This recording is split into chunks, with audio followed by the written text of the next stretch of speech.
3 months before the incident that would soon become the talk of Hollywood, Keanu Reeves sat in his agent's office, flipping through the pages of a business proposal. It wasn't a movie script this time, it was something entirely different.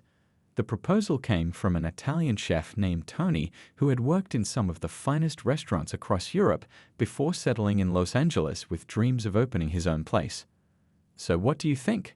asked Keanu's agent, leaning back in his leather chair. Keanu looked up, a thoughtful expression on his face. "I like it, I really do. His ideas about sustainable food, working with local farmers, it's exactly the kind of business I want to support." The agent nodded, though his expression showed slight concern. "You know, most celebrities who invest in restaurants make sure everyone knows about it. It's good publicity for both sides." Keanu shook his head, a small smile playing on his lips. "That's not why I want to do this." 2 weeks later, Keanu walked through the newly renovated space of what would soon become Lunetta, one of the most exclusive restaurants in downtown Los Angeles. The place still smelled of fresh paint and new wood. Large windows lined one wall, offering a stunning view of the city skyline. Tony was showing him around, his hands moving excitedly as he described his vision. "Here we'll have the main dining area. I'm thinking dark wood tables, not too many, maybe 20 total. We want it exclusive but not pretentious." Keanu nodded, taking it all in. "I like that. Exclusive but not pretentious." They moved to the kitchen, a gleaming space with top-of-the-line equipment. Tony's eyes lit up here, his passion obvious. "This is where the magic happens. We'll have a team of 5, small but very skilled. I've already reached out to some people I worked with in Italy." "What about the menu?" Keanu asked, genuinely interested. "Seasonal, always changing. Working with what's fresh and available locally," Tony explained. "More expensive, yes, but better for everyone. The farmers, the environment, the customers." After the tour, they sat down at what would become the chef's table, a special spot with a view into the kitchen. Tony's wife Lisa, who would manage the business side of things, brought them coffee. "There's one thing we should discuss," Keanu said after taking a sip. "I prefer if my involvement stays quiet." Tony and Lisa exchanged glances. "You mean, you don't want people to know you're an owner?" Lisa asked, confused. "Exactly," Keanu confirmed. "I believe in what you're doing here. I want to help make it happen. But I don't want this place to succeed because of my name. It should succeed because of your food, your vision." Tony nodded slowly, understanding. "But wouldn't it help with publicity? Getting reservations filled?" "If the food is as good as I believe it will be, that won't be a problem," Keanu said with quiet confidence. "And this way, when I come to be here, I can just be another customer." Lisa smiled. "That's very humble of you." "Just practical," Keanu replied with a shrug. "So, we're agreed?" "Only you two and your general manager will know about my involvement. To everyone else, I'm just another investor, no name needed." They shook hands on it, and over the next 3 months, Keanu watched from a distance as Lunetta took shape. He received regular updates from Tony and Lisa, but stayed out of the day-to-day decisions. He visited the construction site a few times, always after hours, always without fanfare. The restaurant opened to rave reviews.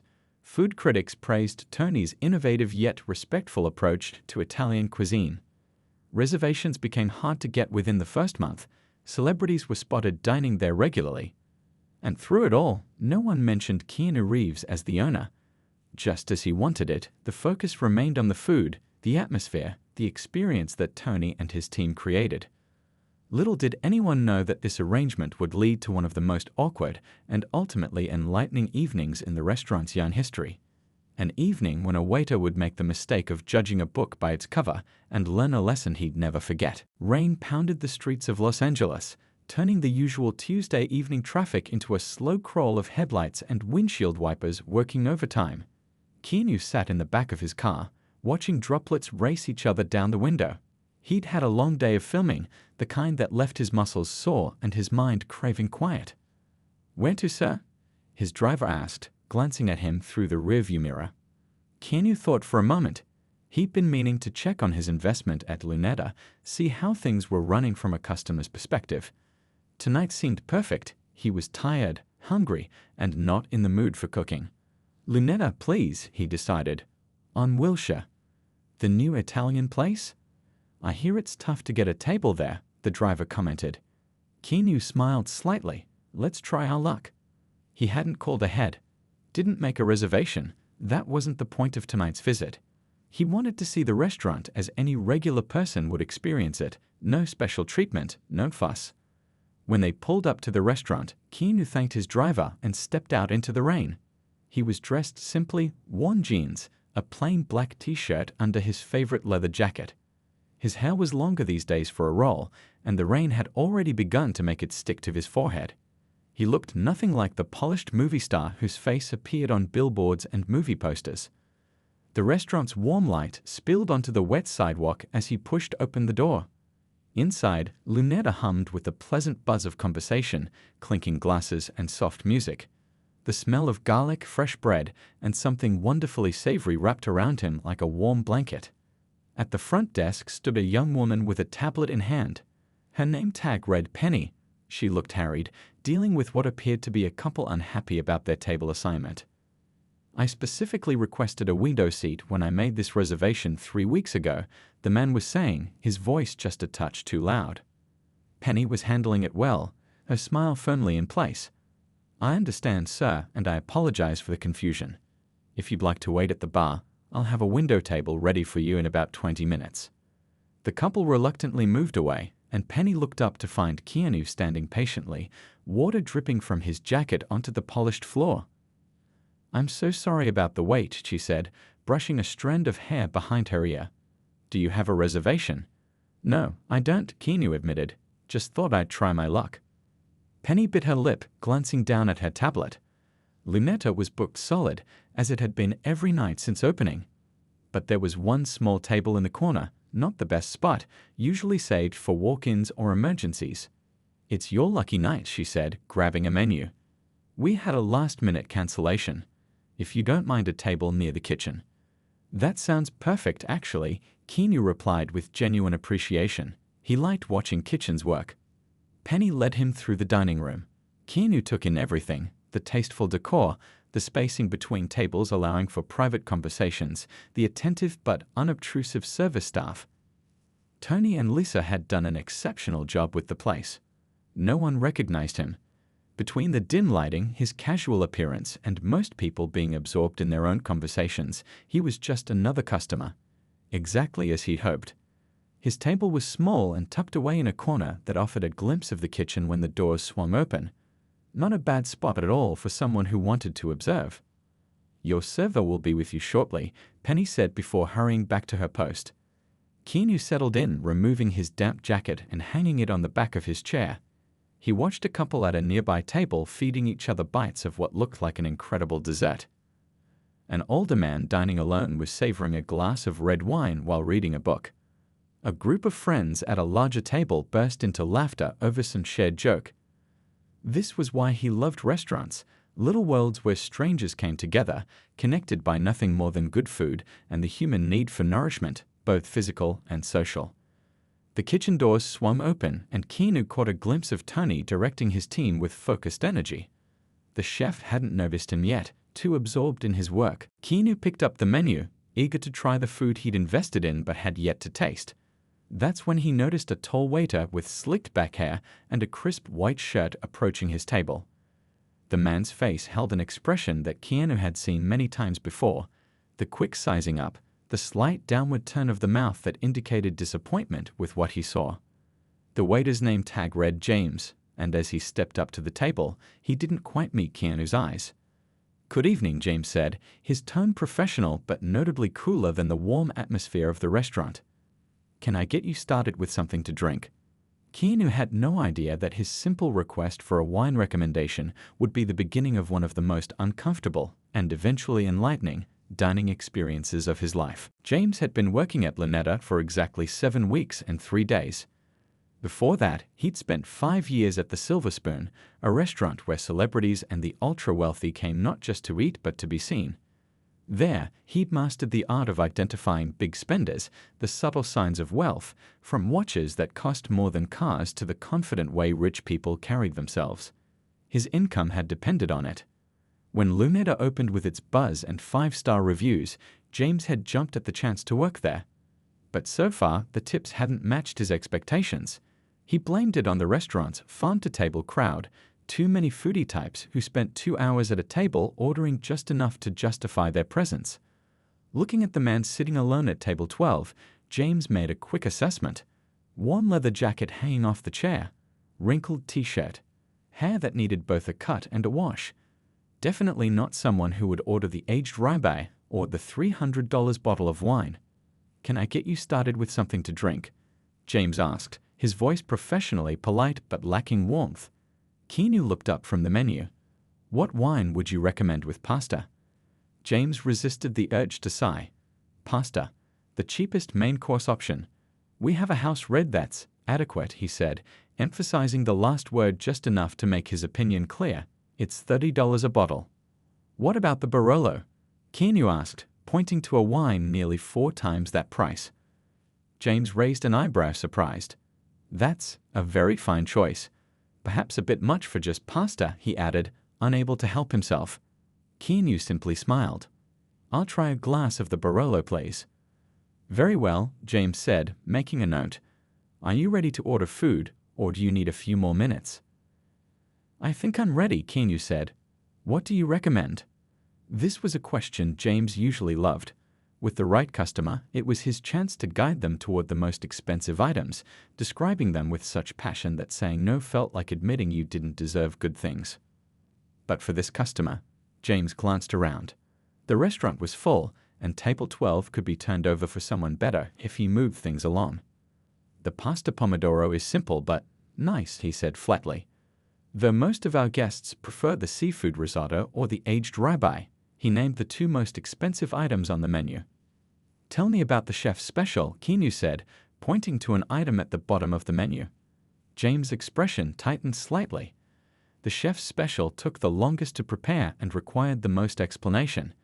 It's a slow-braised veal with foraged mushrooms and a reduction sauce that Chef Tony makes himself. It takes about 40 minutes to prepare correctly. "That sounds perfect," Keanu said. James blinked, recalibrating his assessment. Maybe this guy wasn't as budget-conscious as he looked. Or maybe he was one of those annoying types who saved up for months to have one fancy meal they couldn't afford. "Very well, I'll put that order in right away." As James walked away, Tom, another waiter who had been with Lunetta since opening day, stopped him by the service station. "Dude, do you know who that is?" Tom whispered, nodding toward table 12. James glanced back. "Some guy who doesn't own a brush or an iron." Tom's eyes widened.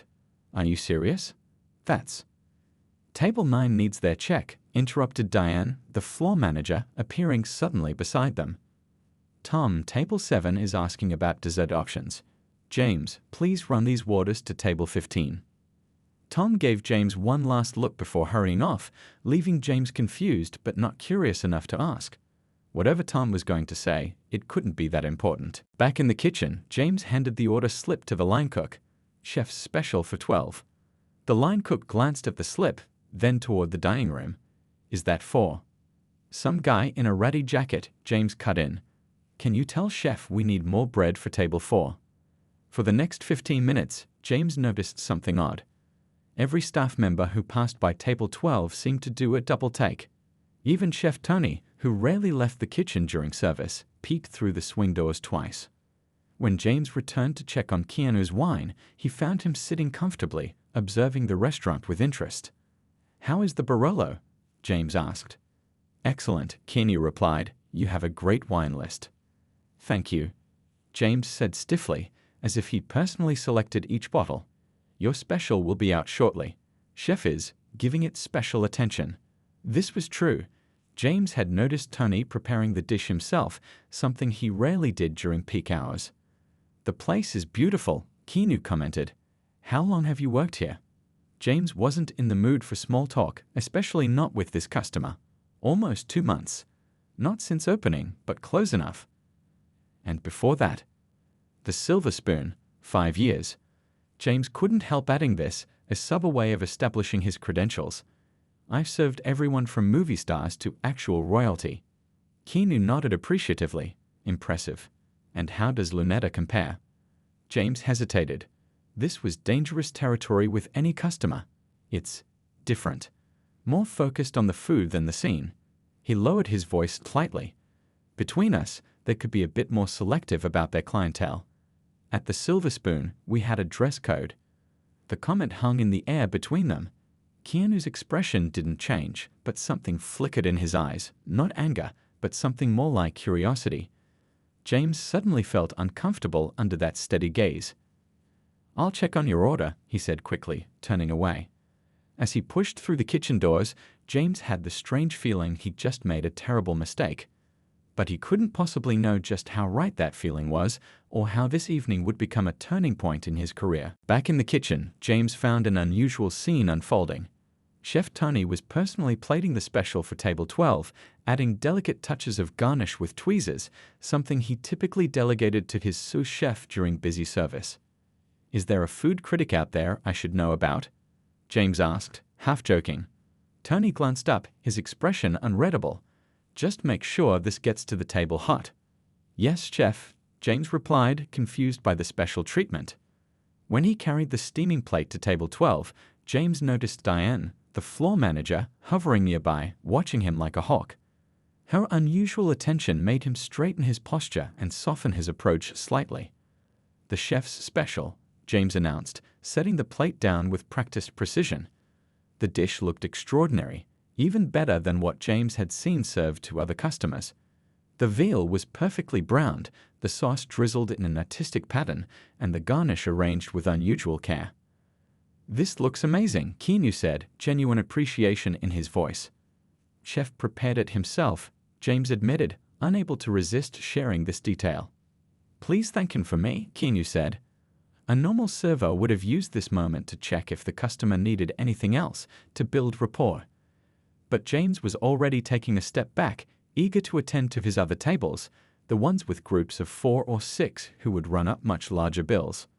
"Enjoy your meal," he said curtly, turning away. As he walked toward the bar to pick up drinks for another table, Tom grabbed his arm. "Dude, why are you treating him like that?" Tom whispered urgently. "Treating who like what?" James asked, annoyed by the interruption. "The guy at table 12. Tom's eyes were wide with disbelief. "Don't you know who that is?" Before Tom could continue, Diane appeared between them. "Tom, table 14 needs you." "James, bar drinks." Her tone left no room for discussion. Throughout the next half hour, James observed table 12 from a distance, making only the minimum required check-ins. "How is everything?" he asked during one, barely pausing for an answer. "Exceptional," Keanu replied. "The flavors are fantastic. Would you ask the chef what mushrooms he used? They're remarkable." James sighed inwardly. Customers who wanted to know every ingredient were usually the ones trying to recreate expensive dishes at home for a fraction of the cost. "I'll try to remember to ask," he said, in a tone that suggested he'd likely forget. During another check-in, Keanu asked about dessert options. James rattled them off rapidly, without the loving descriptions he usually gave to customers he deemed worthy. "The tiramisu sounds perfect," Keanu said when James finally paused for breath. "One tiramisu," James confirmed, already turning away. "And maybe an espresso," Keanu added. James stopped, not bothering to hide his impatience. "Anything else?" "No, that's all. Thank you, James." The use of his name caught James off guard. Most customers didn't bother to read servers' name tags or address them personally. For a brief moment, he felt a twinge of guilt about his behavior, but he quickly pushed it aside.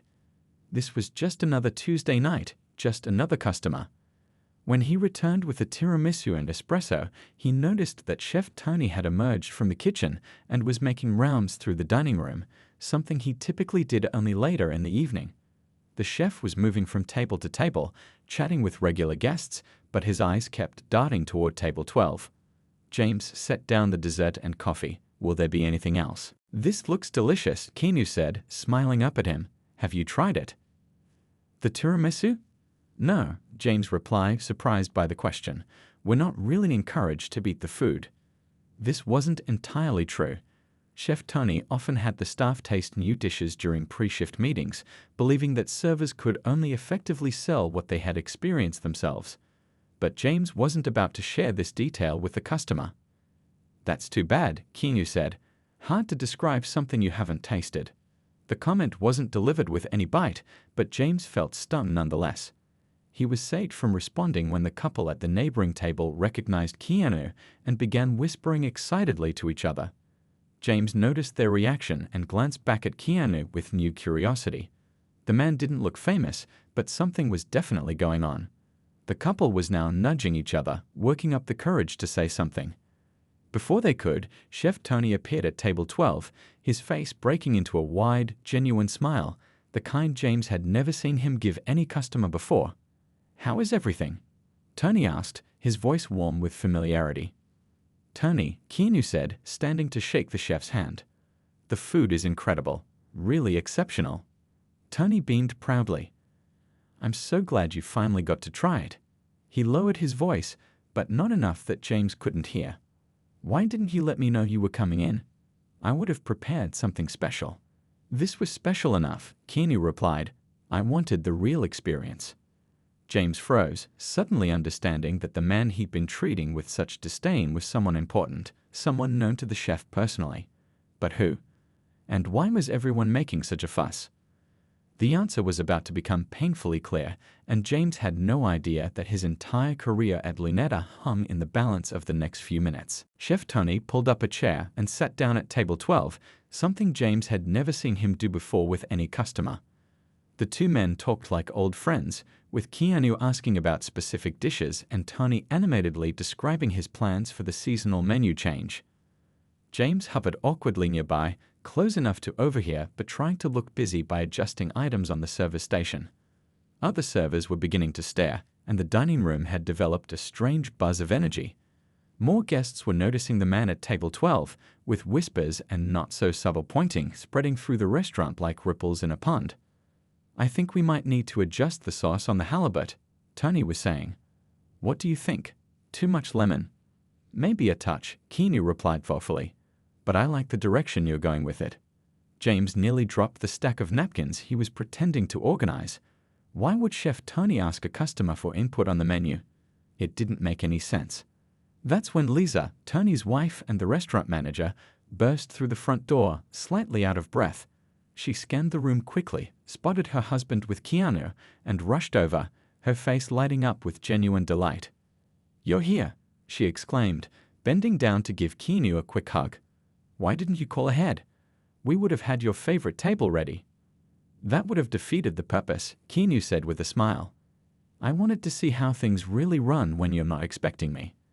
Lisa's eyes darted briefly toward James, who was failing miserably at appearing busy. "And how was your experience?" she asked, something cautious in her tone. "The food was outstanding," Keanu replied diplomatically. "And the service?" Lisa pressed, her gaze now fixed firmly on James. Before Keanu could answer, the couple at the next table had finally worked up their courage. The woman approached, phone in hand, her steps hesitant but determined. "I'm so sorry to interrupt," she said, "but my husband and I are huge fans. Would it be possible to get a quick photo?" Keanu smiled warmly. "Of course." As the woman's husband joined them, other diners began to realize what was happening. A wave of recognition swept through the restaurant. Phones appeared in hands. Voices rose in excitement. "It's really him." "I told you it was." Keanu Reeves. The name hit James like a physical blow. He froze completely, napkins clutched forgotten in his hands, as his brain struggled to process this information. Keanu Reeves? The Keanu Reeves? The Hollywood star known for his kindness and humility as much as for his acting. That was who he'd been treating with thinly veiled contempt all evening. But it got worse, much worse. Tony had stood up to give the fans better access to Keanu, and now he addressed the room with unmistakable pride in his voice. "For those who don't know," he announced, "I have the pleasure of introducing someone special tonight. Not just a great actor, but also the person whose belief in our vision made Lunetta possible." He put his hand on Keanu's shoulder. "Our founding partner and owner, Keanu Reeves." The room erupted in applause and excited murmurs. Phones were recording. People were standing for a better view.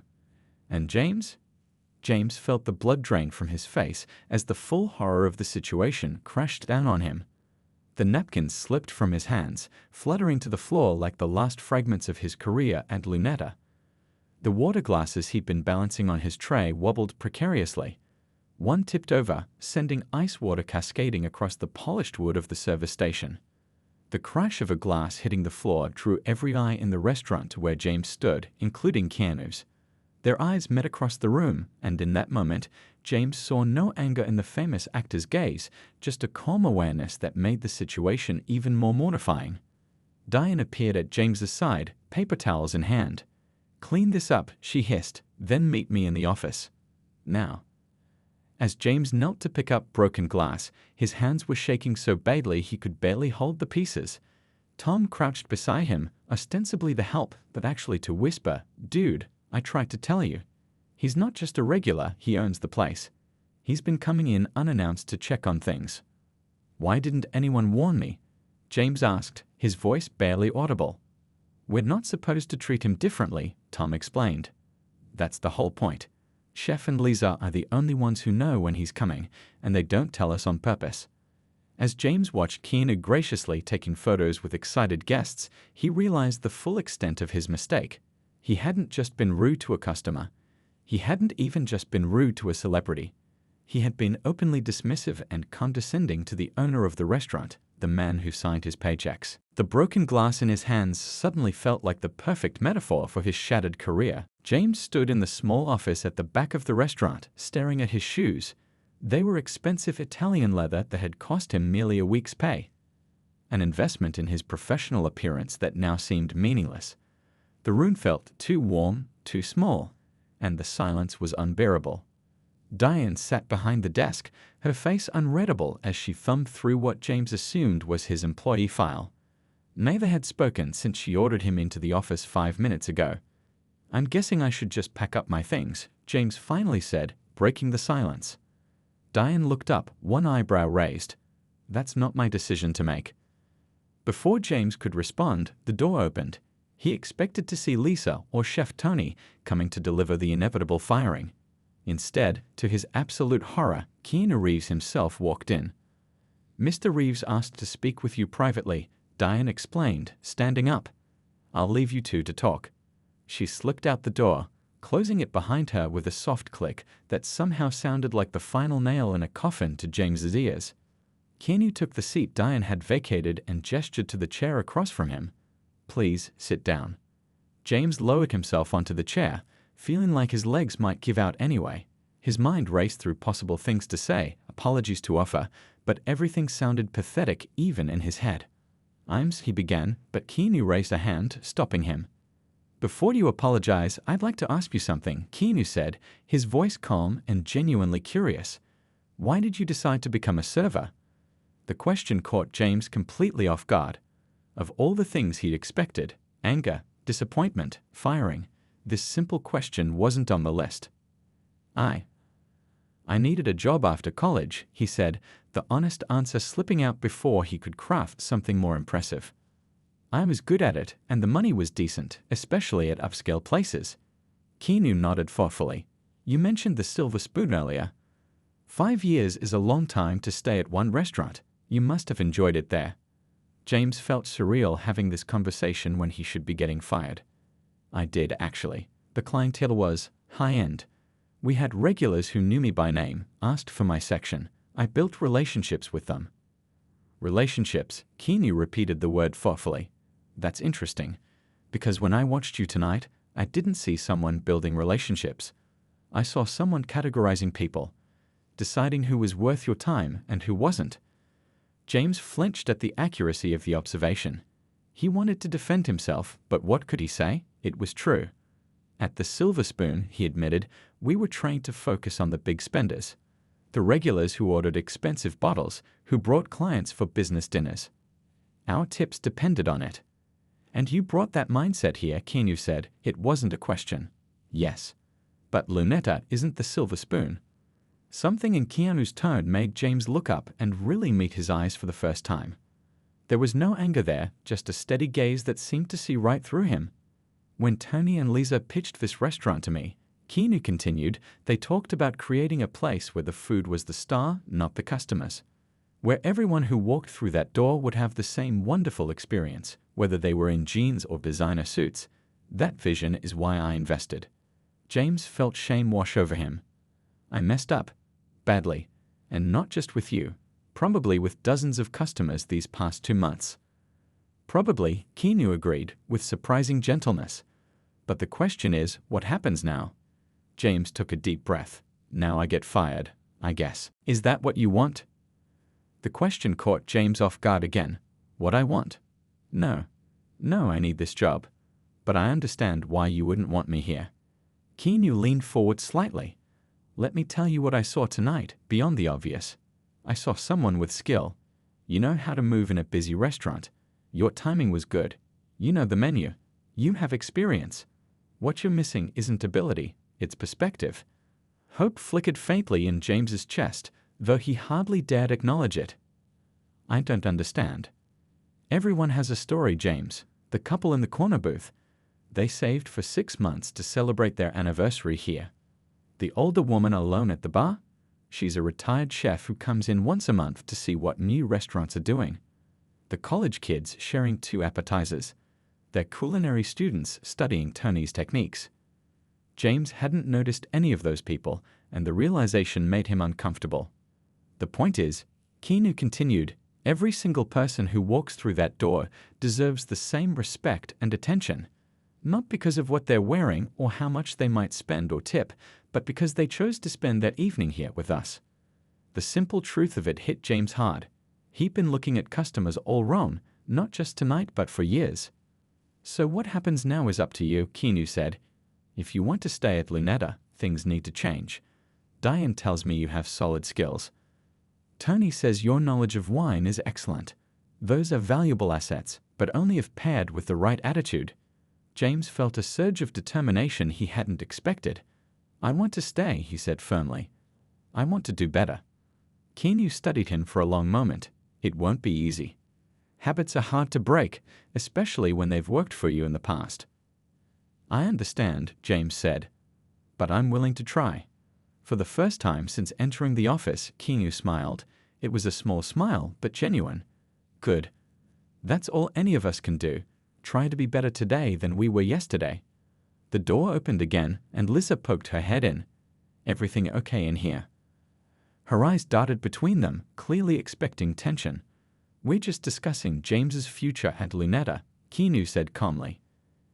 I think he has a lot to offer, with some adjustment of his approach. Lisa's surprise was evident, but she quickly masked it. If you're sure. I am, Keanu said. Sometimes people just need a second chance. 3 months had passed since that rainy Tuesday night when James's world had turned upside down. The memory still made his cheeks burn with embarrassment, but these days it also reminded him of how much had changed. This particular evening, Lunetta was packed as usual. James moved smoothly between tables, his genuine smile matching the warmth in his voice as he greeted a young couple celebrating their first anniversary. First time at Lunetta, he asked, placing menus before them. The woman nodded shyly. We've been saving up for months. 6 months ago, James might have inwardly groaned, anticipating a small bill and minimal tip. Now, he felt honored they'd chosen to spend their special night here. Then we'll make sure it's unforgettable, he promised. Chef Tony prepared something special tonight. It's not on the menu, but I highly recommend the wild mushroom risotto. He forages the mushrooms himself. As he described the dish, James found himself using many of the same gestures and phrases he'd observed Keanu using when talking about food, with genuine enthusiasm rather than practiced salesmanship. At the next table, an elderly man dining alone looked up with interest. James turned to include him in the conversation. The risotto would pair perfectly with the Barolo, Mr. Chen. Would you like to try a glass with your lamb? You remembered my order, Mr. Chen said, clearly pleased. Of course, James replied. Tuesday nights, lamb when it's on the menu, and you're working your way through our Italian reds. This was the new James, the one who saw people, not just customers or potential tips. The change hadn't happened overnight. There had been stumbles and old habits that died hard. But the restaurant had changed too, in ways he was only beginning to fully appreciate. The week after the incident, as everyone now called it, Keanu had returned with a proposal. Lunetta would implement a new training program focusing on equitable service, and James, as someone who had learned this lesson the hard way, would help develop it. At first, James thought it was a punishment disguised as an opportunity. But as he worked with Lisa and Diane to create materials and scenarios, something shifted in his perspective. He found himself genuinely caring about the examples they created, drawing from his own mistakes to help others avoid them. "Order up for table 9, called the expeditor, pulling James from his thoughts. As he collected the plates, he spotted Tony through the kitchen window, working intently on a dish. Beside him stood Keanu, sleeves rolled up, helping plate the special dessert for tonight's menu. Few of the current guests knew he was there. He'd slipped in through the back entrance an hour ago, as he often did these days. James carried the steaming plates to a table where 4 college students sat, clearly celebrating something special. 6 months ago, he might have rushed through their service. Tonight, he took his time arranging their dishes, explaining each component with care. "Is it true what they say?" one of the students asked eagerly. "About Keanu Reeves owning this place?" James smiled. "It is indeed." And did he really catch a waiter being rude to him when he came in undercover? The story had somehow leaked and become part of Lunetta's mystique. Various versions circulated online, most painting James as a villain who'd been immediately fired. Keanu had offered to set the record straight, but surprisingly, James had asked him not to. "I've heard that story," James said diplomatically. "I think the point isn't about catching someone doing something wrong.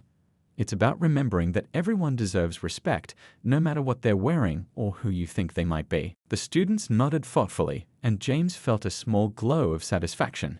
Every time he told some version of this story, it reinforced his own transformation.